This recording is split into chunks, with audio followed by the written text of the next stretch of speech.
Today we've got a wild podcast. We're going to be going through how to speak like a master communicator with Shako. This is going to be really, really good based upon the conversation we've had even before filming this. We should probably try and add into the conversation. So big thank you for your time today. First question I have for you is, what does executive presence mean? My pleasure. Thanks for having me here, Charlie. Executive presence is having a sense of authority that's under control. So when people think authority, they immediately think, you have to be above people and maybe you have to be a bit of a bully as well. That's not the case. Executive presence has many elements to it. For example, a sense of authority that's under control, assertive communication, and overall confidence. So when you have those three things, that'll give you an executive presence. And that second element of assertiveness also goes hand in hand with authority, because many people think if you're going to be assertive, you have to be aggressive. That's a huge misconception. Whereas true assertiveness is actually collaborative, direct, honest, collaborative, and respectful at the same time. Because if it doesn't have that respect element to it, then it's going to come across as aggressive. But to wrap it up, basically, executive presence is that sense of authority, which is confident, calm, and under control at the same time. Do you find a lot of the guys and ladies you work with who find this challenging, perhaps it's a lot of it mindset based and maybe some forms of insecurity? Yeah, absolutely. I mean, if you think about it, if somebody has a problem with being confident with their presence, with their communication skills, it's very likely that they're overthinking. And I would say the biggest problem that people make, actually, cut that, the biggest challenge that people have is being authentic. And the biggest mistake that people make is trying to prove themselves. And if somebody's trying to prove themselves, what does that suggest? It suggests that they need approval in order to... Yeah, externally, exactly. Approval from their peers, from their family, from their friends, from their higher management. And it's part of human nature. I'm a big advocate for self-acceptance. So I understand that it's part of human nature to want to be accepted by your peers and by your tribe, but that can definitely work against us, because if say, this is our first time meeting today. Yep. If my attitude coming in today was, I wonder if Charlie's going to like me, or I hope he likes me, or I'm going to put on a certain mask in order for you to like me, I'm going to try to fit whatever image it is that you're going to resonate with. Even if I do that to a T, technically speaking, there's going to be something off. You're going to feel it. You're going to feel like, this guy's super charismatic and likable, but there's something off. Disingenuine. Yeah, it's disingenuine, exactly. And that's because I'm trying to prove myself. Whereas what I've noticed is the opposite of that is total authenticity. And to answer your question, yes, it does stem from insecurity usually. It's funny you mention and frame it like that, because I would say anyone who's watching or listening to this who's had any, not that I'd say I'm successful, but in the realms of I have done some things and I have an audience and things like that, you notice people tend to treat you differently. Or I can feel when people are like, they just want something or want something out of me. And for me, that's something like they don't even have to say it, but you can feel it in the way they ask questions and in their energy. Yeah, totally. Absolutely. You just hit the nail on the head, Charlie, for one of the nuances of human nature. It's people can feel needy energy. That's what it is. It's leechy, it's needy. It's the same reason why when you ironically stop trying to impress a woman and trying to get her to like you, she ends up being attracted to you, right? Same thing when you're meeting anybody, not just in the romantic sense, when you're being authentic and you're being yourself, because you're already fulfilled internally. You don't need that external validation, be it somebody's resources or a girl's validation and romantic interests. When you don't need that because you're already fulfilled internally, it has the opposite effect of that feeling that you're describing, which is I can feel that they're flattering me in a way because maybe they want something or there's just something off, which most people don't have control over that reaction because they're not conscious of it. That's the thing. If they were conscious of it, they would have control over it. But if you don't have awareness on it, how can you fix it? How would you say people can become maybe more self-aware of others, but maybe even also themselves. Because I Great think question. that's when you have self-awareness of yourself, that's a superpower. Absolutely, man. I've always said, actually, funny you mentioned that, one of my biggest strengths that I've had since childhood has been my self-awareness. I know when I'm being insecure. I know when I'm being disingenuous. I know when my ego's about to get in the way. For example, I gave this example to my clients a couple of weeks ago. I was at a restaurant with my wife, and the service wasn't great. And I have a bit of a personal habit of tipping, especially when the service isn't great. I know that sounds kind of weird and funny, but if the service isn't great, I'm going to tip because I'm fighting my ego by doing that. But as I went to put the cash into the tip jar they had on the table, I noticed that for a split second, I wanted to look around to make sure that they saw me do it. So as if they felt guilty. No. Just so they could, well, maybe to feel guilty. Maybe that's part of it, actually, now that you mention it. But also just so I could feel good about myself, right? But I noticed that for a split second. And let me tell you, man, I'm human. Everybody has ego. When I noticed that, I stopped looking around. I didn't even check to see if my wife's looking, and I put it in discreetly. And that self-awareness that I have, I'm very brutal with it. I'm aggressive about it. I want to know when my ego's trying to take the wheel. I want to know when my insecurities are trying to take control of the situation.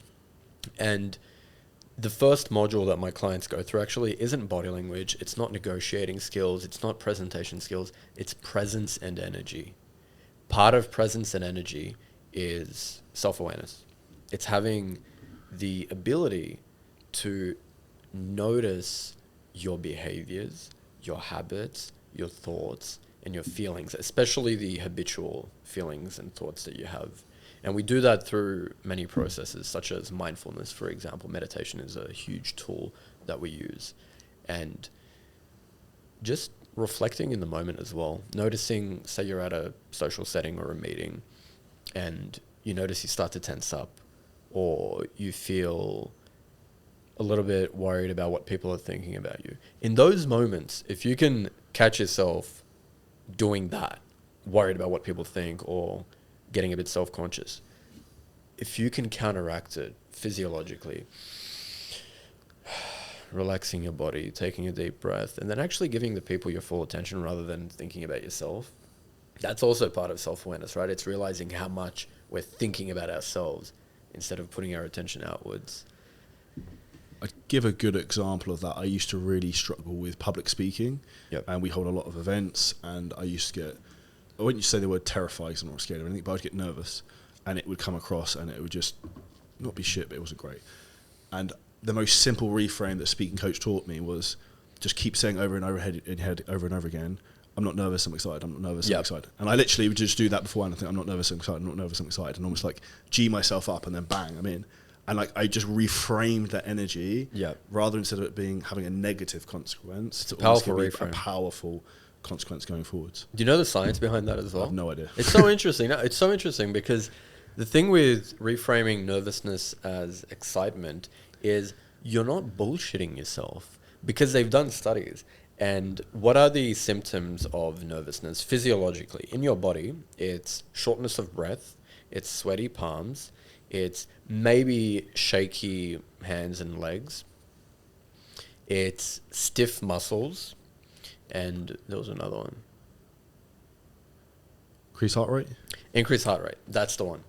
So if you think about it, those are the symptoms of nervousness. Now, what are the symptoms of excitement? They're exactly the same. Point for point, they're exactly the same. So that's what I mean by you're not BSing yourself. You're actually just deciding, this is what I'm feeling. And that's really cool. That was a great piece of advice. What I think is so fascinating about that, though, is how the most powerful thing you can have is to control your own conscious thoughts. Because when you can do that, you can shift your body and your energy into what you want. And one of the things I've started to do, actually, since I came back to Dubai 2-3 weeks ago, is try and focus a lot of physiological things to flip my switch back on, not just mental. So whether it would be things that can do massive releases of dopamine, so like ice baths to do 2-3 times a week. I'll train sometimes twice a day doing like martial arts and other stuff in the middle of the day, just to like I can't think of anything else that someone's trying to punch me in the face. Yeah. So like my head is clear, and then I'm like, it's like reset and good to go again. So Yeah. I look for different triggers sometimes to see if I can physiologically manipulate myself to get back into a state as well. Interesting. And you do that mainly through training? Through training, yeah. And I think for me, that's because I'm forced to be fully present in that moment. Yeah. Or like you jump in an ice bath and like, this is awful, I hate this. You're not thinking about like the problems of things you have to deal with. You're just like, this is really cold, I don't like this. And I think for me, that's something I find almost is like clears through my mind and lets me just press like reset, like turn the computer on and off. But how do you feel after the ice bath? Amazing. Like huge dopamine clear, release. Yeah, just right? like sharp. Sharp. Yeah, exactly. Andrew Huberman did an interesting study that I would say I'm not dopamine addicted, but that way inclined. I have an addictive personality that I think most entrepreneurs do. So I always do it, right? And most people watching this are probably addicts as well. But the dopamine you get from an ice bath is the only thing that doesn't have a massive negative consequence. Everything else tends to have a massive downward spiral afterwards. Interesting. Whereas it tends to taper off quite quickly. So it's taper off quite slowly.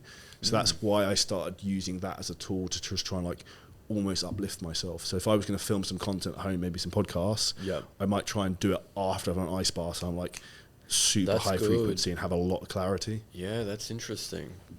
I like to go to the gym before social events. Yeah, 100%. Yeah, because I feel sharp as well when I do that. I've been trying to have cold showers. All right, bro, I can't do it. No, but I can't because the water won't go cold. Dubai problems. Here in Dubai, exactly. So I need to find a facility that does ice baths. I think the ability to be able to flip the switch, though, from being in like a downward spiral, which is I see a lot happen to a lot of people, in particular entrepreneurs, because we have a lot of things that are in our external environment that will trigger us. Yeah. Is there any advice you'd have for people who maybe get themselves in those type of spirals? Just negative thinking.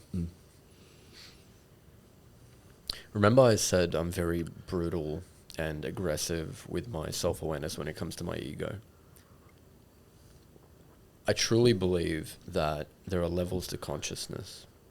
Lower levels of consciousness, for example, shame, guilt, frustration, helplessness, they all stem from ego.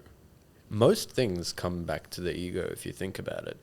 Let's take shame or guilt. If somebody's feeling shame in their 30s that they haven't achieved a certain financial goal or progress in their career, that mindset is literally self-absorbed. It's saying, why haven't I done this? Why am I not at this position yet? I.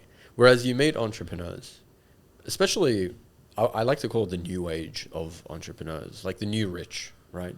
You meet people such as yourself, such as William Brown. I've been spending a lot of time with him and some of his friends lately. And the conversations are just proactive, positive, and forward-thinking. Like there's no victimization. Anytime there's a challenge, and I bet you have the exact same attitude. Anytime you have a problem in your business, in your personal life, you take responsibility for it. Am I right? Well, yeah, everything's my fault. Everything's my fault. It's extreme ownership of the situation. It's extreme ownership. And I think people who are stuck in those lower levels of consciousness, in that negative spiral, downward spiral, they need a huge wake-up call. And some people aren't ready to hear it either. Some people are addicted to that pain, unfortunately. But the best piece of advice that I would have to get yourself out of that is, honestly, just start spending time with people that are the opposite. And make sure you don't infect them with your negativity either. I would agree with that 100%. And I would say that's why somewhere like Dubai is very positive, because it's very easy to put yourself around people who give you a lot of energy. Whereas, for example, I was in the UK for 2.5 weeks to start September in the Nottingham area. You're on your own there. There's not going to be anyone who's going to be easy access, who's going to push you up a gear.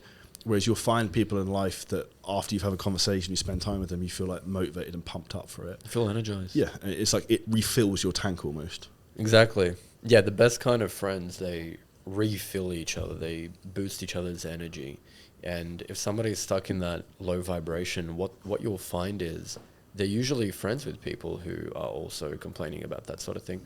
I had an interesting reflection the other day about the difference, because I didn't come from wealth at all. Literally, I'm an immigrant. I grew up in Australia where my father was taxi driver for the most part, and he did a lot to give us an amazing life, and he gave us an opportunity, bought us a house. I had a good education and a very blessed upbringing, which he built. But growing up, I wasn't surrounded by money. So I heard the type of conversations that people would have within my family, also outside with family, friends, and all kinds of people. And I noticed that they were always talking about money. They were more obsessed than rich people about money, except they had a negative relationship with it. Whereas as I started to change my circle and I left my hometown just like you did, started exploring the world, making friends with like-minded people, entrepreneurs, I noticed that the people who are the wealthiest and the happiest rarely spoke about money in a negative way. They just had a completely different relationship with it.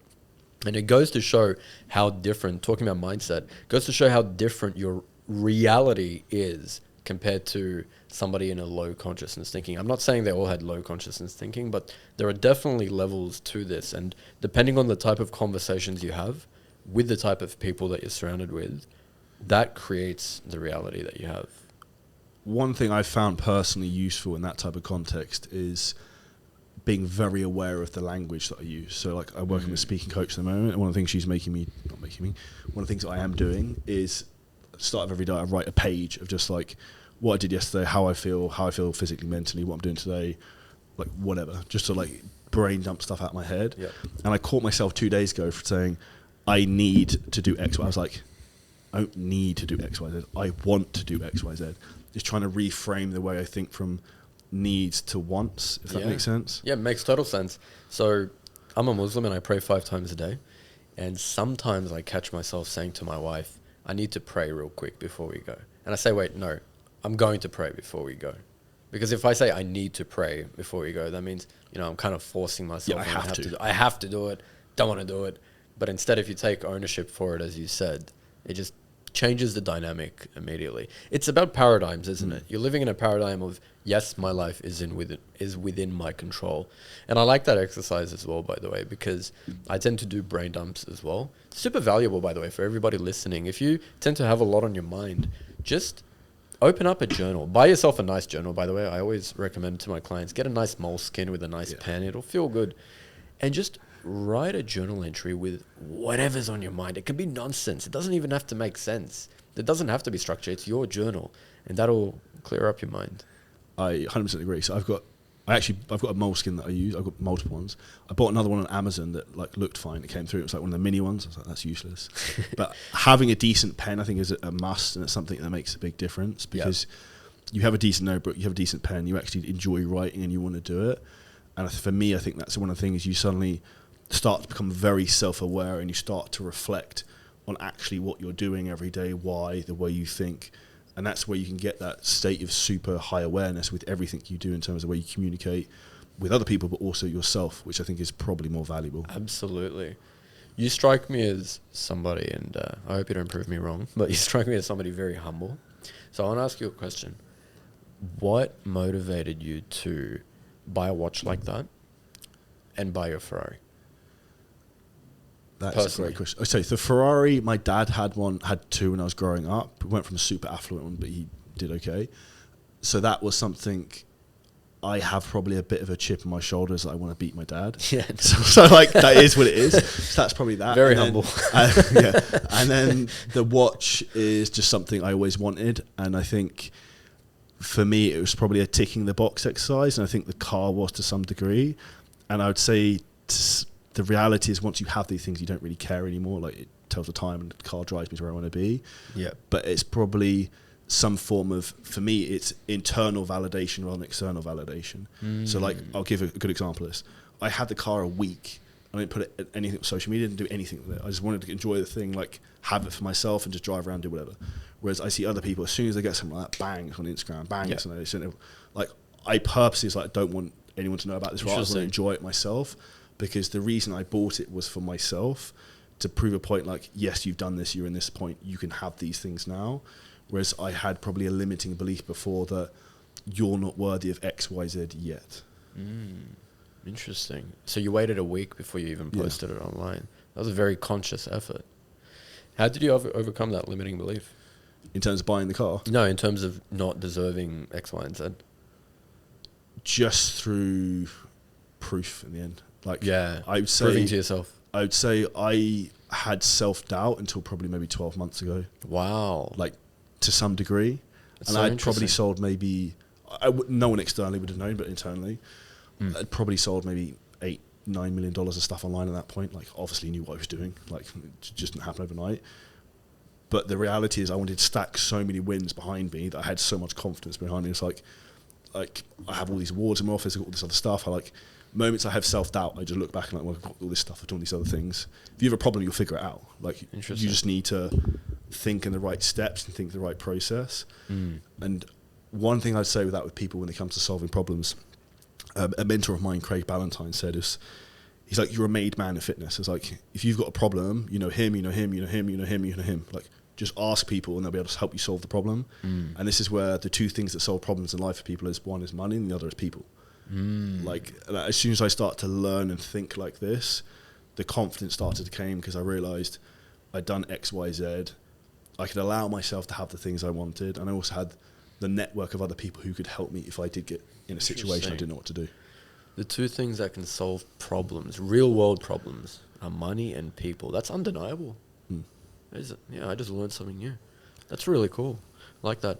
On that note of confidence, I had a conversation with a good friend of mine whose identity I'll keep anonymous out of respect. The other day he was telling me after he makes a certain amount of money, he's already quite successful by the way, but he said after I make a certain amount of money, then I'll get married and then I can prove to all the women X, Y, and Z. And I said to him, so you'll feel good enough once you have X amount of money? And he said, yeah. And I said, don't you think that's a bit fragile for your confidence, for your self-esteem? He said, what do you mean? I said, okay, let's say you make $10 million or $100 million. Then you're going to feel totally confident and at ease, right? He said, yes. I said, what if that gets taken away? You're back at square one. He paused for quite a while. True confidence, this is something I teach as well. True internal confidence, if it doesn't, this might sound a bit cheesy as well, Charlie, but if it doesn't come from like within, if it's not internally validated, it becomes fragile because then you're at the whim of external validation or something physical as well. And that's something I'm very grateful to my earlier mentors and the books that I read when I started this journey of personal development, was that understanding that working on my confidence through self-awareness was the best investment I could make. Because if you don't have the confidence, you can't even go for what you want. If I didn't have the confidence to be a coach, if you didn't have the confidence to be a fitness coach and then a business coach, you wouldn't have done it because the confidence wasn't there to push you. So that's been one of the biggest investments for me. And I would say the reason most people lack confidence is they don't try something, so they don't get the ability to actually win at something that then gives them like a little step up the ladder. They're afraid to lose. Yeah, and I've made a lot of mistakes, as everyone has, and I've been willing to take them on the chin and then take another swing and then you win the next time. And I think having that ability to bounce back and also understand that not everything works 100% of the time, it's just the reality of life. But either you win or you learn. And I think as long as people have that like learning mentality, you get better with age. And this is something I said on a podcast earlier, but was when I was younger, I thought the biggest joke in the world was life experience. I was like, what the fuck is life experience? And like now at 34, I'm like, I got clients who are like worth like 500 million who are in a fitness business. And I'm like, I ask them questions all the time because I know he knows stuff I don't, and he's got loads of life experience. Like I asked him yesterday, how important is mindset in terms of being successful? And he was like, the only three things you need to be really successful are mindset, grit, and like determination and like an engine inside of you. If you have that, you can do anything. And I was like, that's really, really interesting. Yeah. That is interesting. It's true. I wanted to respond to something. What was that point you made right before that? In regards to, I can't remember. Oh, yeah. You were saying, you were talking about failure. So you said you failed a few times, right? You are somebody who has won more than the average person. And that's all people see. what they don't see is you've probably, and correct me if I'm wrong, you've probably lost and failed more than the average person. And that's why you've won more than the average person, because you weren't afraid to try and fail and pick yourself back up and rinse and repeat, right? 100%. I would even give the business of knowledge of, I've probably lost hundreds of thousands of pounds on Facebook ads, but I've made millions on Facebook ads. Exactly. Yeah. Because I was willing to test and try things. Okay, this didn't work. Doesn't mean the whole thing doesn't work. I just don't know how yet. I need to get better at the skill or learn to solve the problem. And I would frame that, one of the things that's made me successful is that I would try and win battles I know I can win because someone's won that battle before. So I've spent over $300,000 on mentors because I'll just find the person who's done the thing I want or has the skill set I want, pay them to teach me the thing and collapse that time horizon. It's a life hack. That's the secret. It's a life hack. It's the biggest life hack. What's the best thing you've ever spent money on? Specifically? The best. It can be general. The best thing I would say generally is just investing in myself in terms of mentorship. There's nothing else. Nothing else can come close. I've spent 300k, made 13, 14 million. Yeah. But it's not about the money. It's who I became in the process of doing that. Whereas now I was very introverted and shy when I was younger. I didn't have self-belief. All these types of issues started to go away because I had the guidance and I was given a framework from someone to do like X, Y, Z. I was really good at executing and just like do it as quickly as possible.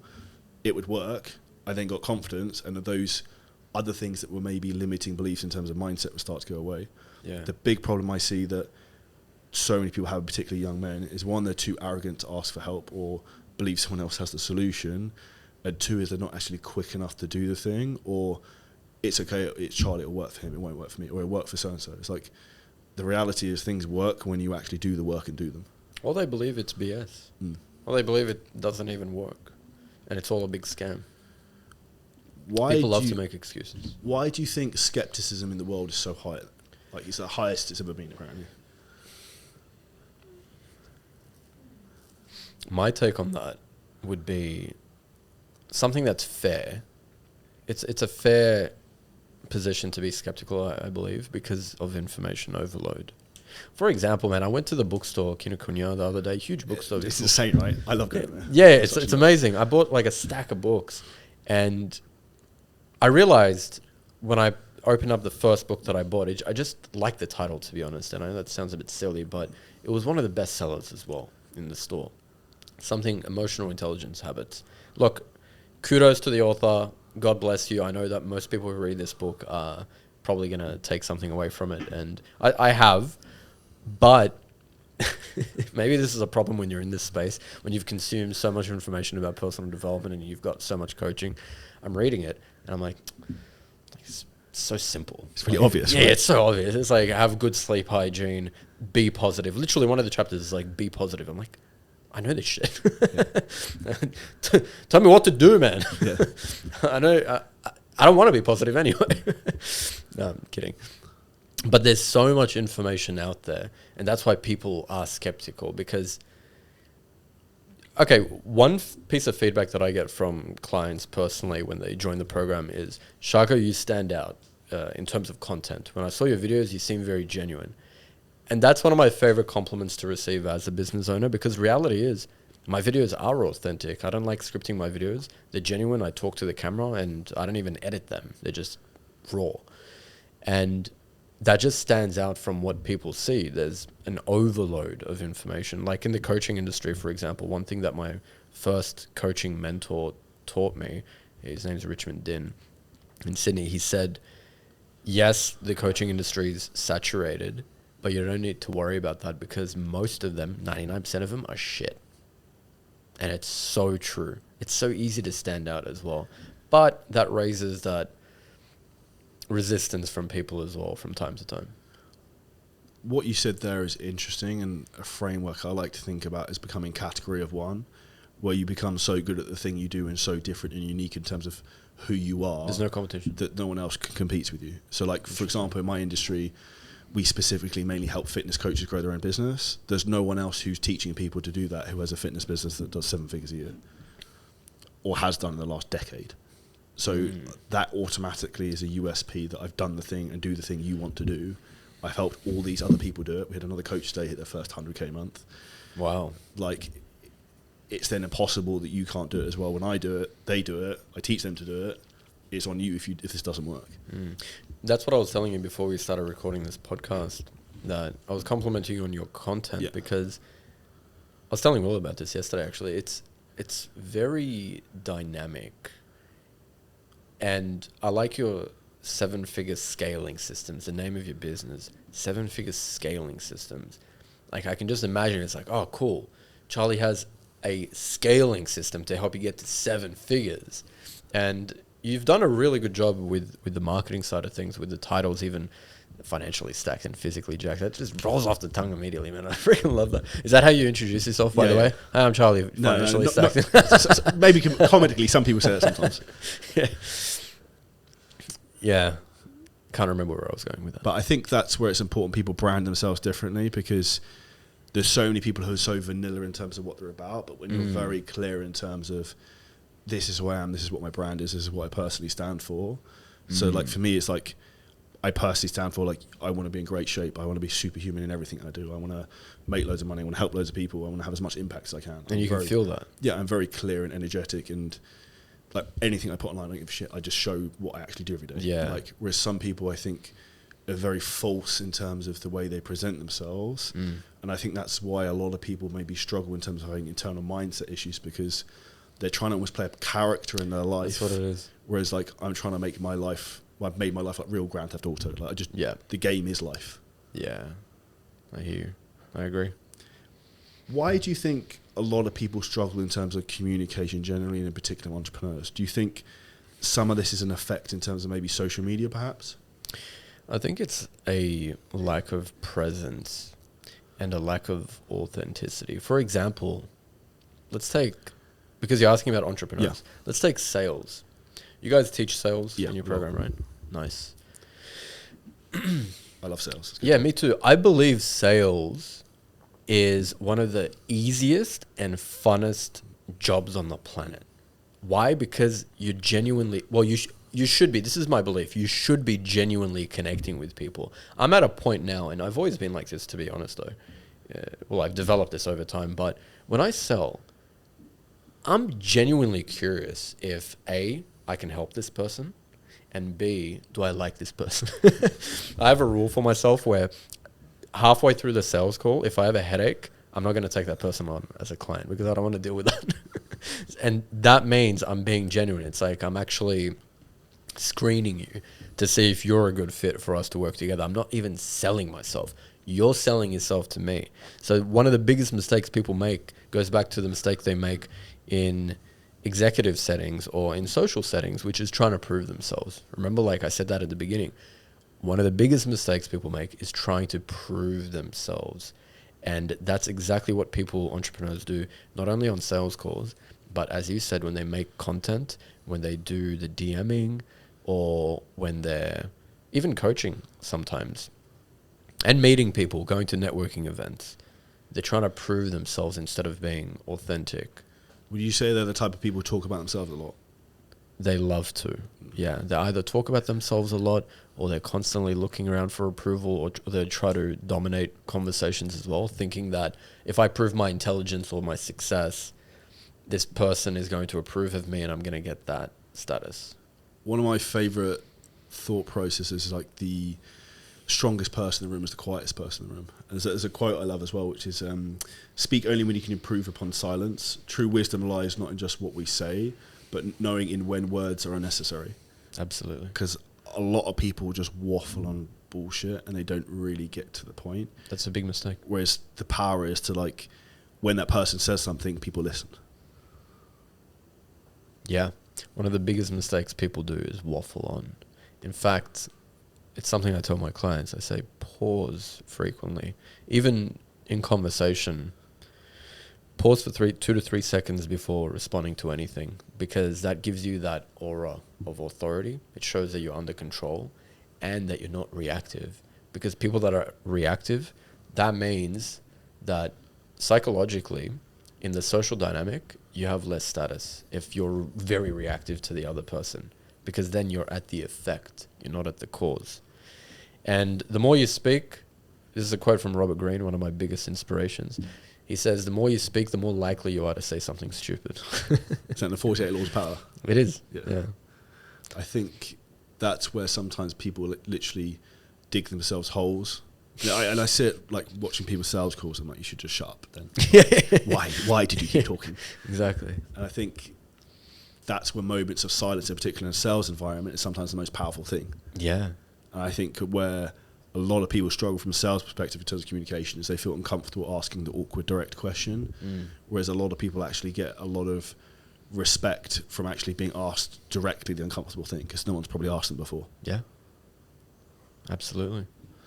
With people in a corporate setting, how do you see people balancing politics and communication, and from a leadership role? So say, for example, me trying to lead the team of 40 odd people we have, what do you see as the communication issues that can arise in that? They've done a study where they asked 6,000 employees if they thought that, and if they thought a leader who was unlikable could be effective. 99% of them said no. So one of the biggest missing keys for leaders who want to be effective in the workplace, but also manage those politics, is to be likable. This doesn't mean being a nice guy, falling into nice guy syndrome, or trying to get everybody to like you. To be genuinely likable, you have to be that genuine. You have to be charismatic. You have to be a great listener. You have to be empathetic, but you have to be direct and confident at the same time, because people are inspired by confidence.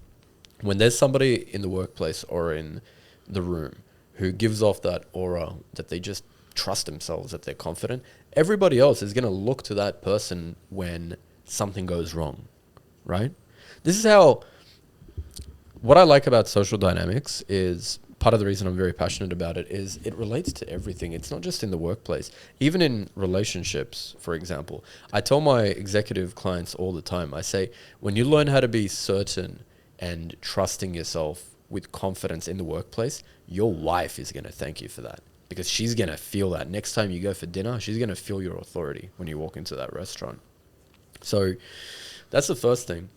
And secondly, in terms of handling social dynamics and politics, you mentioned, it has to do with managing group dynamics confidently, but also maintaining those independent relationships. One mistake, for example, that leaders make during meetings is they just make eye contact with one person during the whole meeting. That's a big mistake.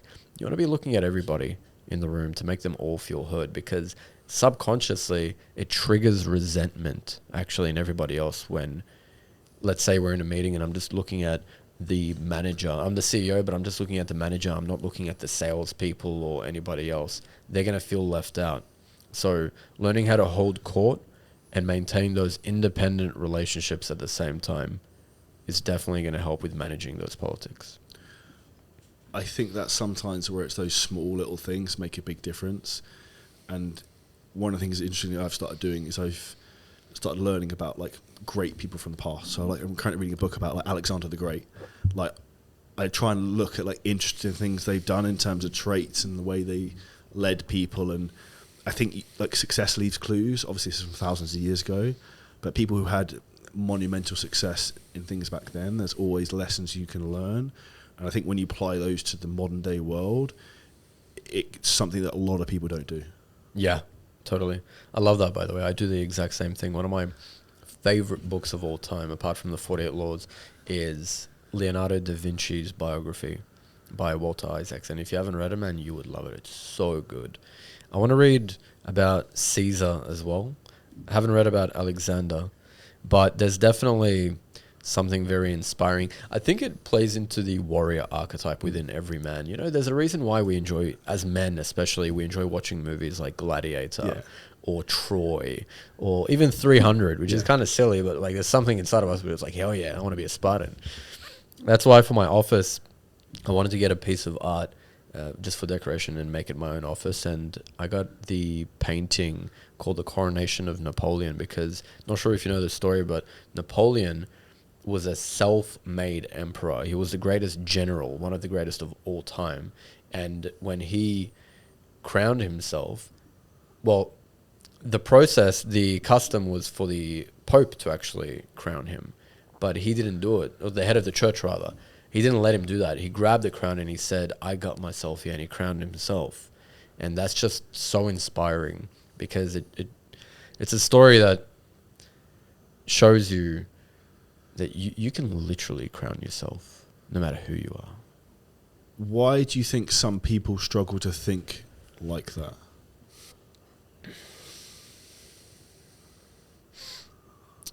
I mean, upbringing has a lot to do with it, being realistic. Some people have been beaten down, and some people get out of it, some don't. It's a matter of how much responsibility and ownership are they willing to take.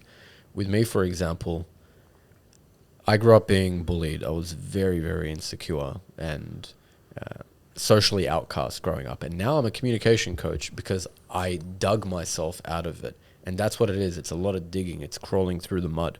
Most people aren't willing to face their shadow and that side of themselves because it's not easy, man. Like, it's not easy to get to the position that you're in or to get to the level of communication that I'm at if somebody is totally socially anxious. One of the things that I admire the most about my clients is the fact that they're willing to step out of their comfort zone and experience that discomfort that comes with growth. It's people who are unwilling to go through the discomfort, to answer the question. And that's where I'd say with anything people have in life as a challenge is like you either choose to suffer intensely now trying to solve the problem, or you choose to suffer for the rest of your life. You're going to suffer either way. You're going to suffer either way. Yeah. I think a lot of people need to probably understand the importance of, for me, it's like skill stacking as well. You get better at communicating, you get better at sales, you get better at relationship. Everything gets better and all these things start to build up and things bounce off each other. For the audience listening to this, what would be 2 to 3 quick things that you would give to clients that are easy things that they should do in terms of from a communication perspective? 2 to 3 things.